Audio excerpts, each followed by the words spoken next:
guys, Samantha from Jessama Tutorials here, and today I'm going to show you how to join two veneers together seamlessly. So you will have finished whatever technique you are using. So in this case I have Mokumegane and another Mokumegane. When you're done with them, you want to just quickly smooth them off using a piece of greaseproof paper.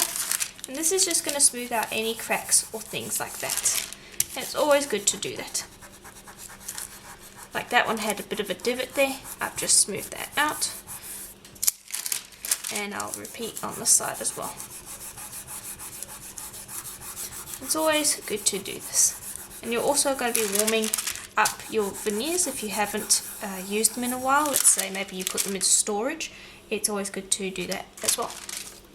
Then you want to make sure that they're all the same thickness. That's very important when you're joining veneers together. So let's see, I think this one's probably on my number 3 setting.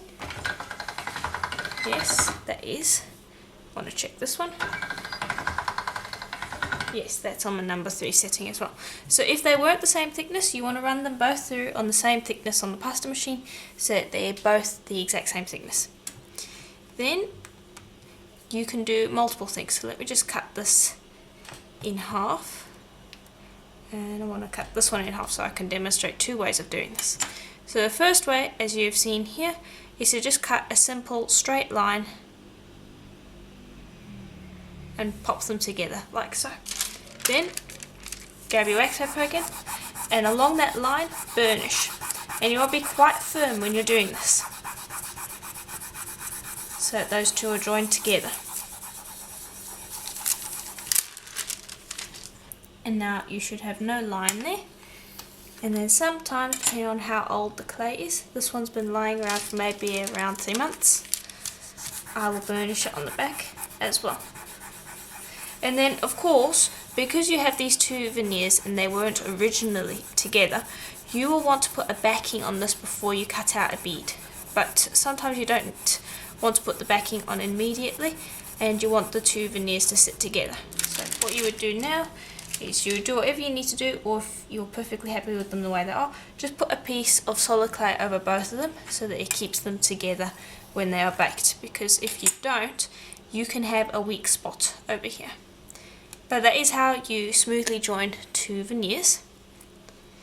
Then let's say you want to be a little bit more artistic with this. What you would do is you would gently place the two veneers, and you can either curve your blade into kind of a ripple pattern, or as I'm going to do, I'm just going to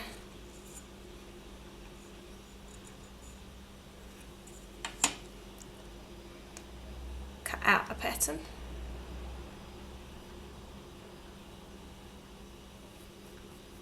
Like so.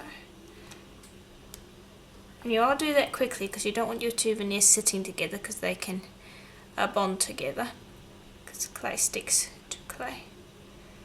Then gently insert your two veneers together. So you can do a really large ripple or you can do a really small ripple, completely up to you. But that's a little bit more artistic than the other one. And again, smooth.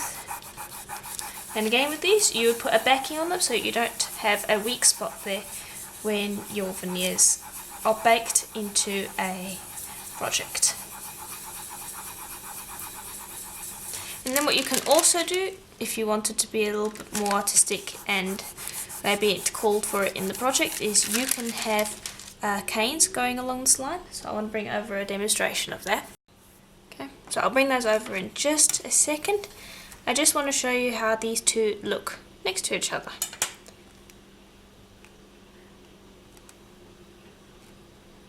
There we go. And so hopefully you can see that the one with the ripple over here, I think personally looks better than the one that doesn't have the ripple. This one has almost like a too clean a cut, and so in that instance I would put something over the top. So for instance in this one where I had a nice straight line, I put some snowflake canes over the top, and it just breaks up that join and it makes it look a little bit better, so your eye isn't directly caught over there where you see the two veneers being joined. However, you can leave it like that. In some cases, like this one, where I have these two black pieces joined together, that really sharp contrast between the two veneers can work very well, but in some projects that doesn't work. Another way you can hide it, if you don't want to hide it too much, is you can put a piece of wire across it, like this one. You can see we have a straight join over there. You can just pop wire over there and it will hide it quite well. Another way you can hide a straight join is you can put it all together and then you can actually put raised pieces over it, like on this one. That's another way you can do it.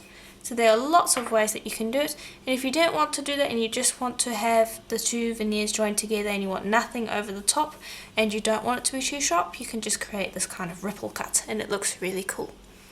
So that is how you would join two veneers together, and those are a few examples of what you can do with them.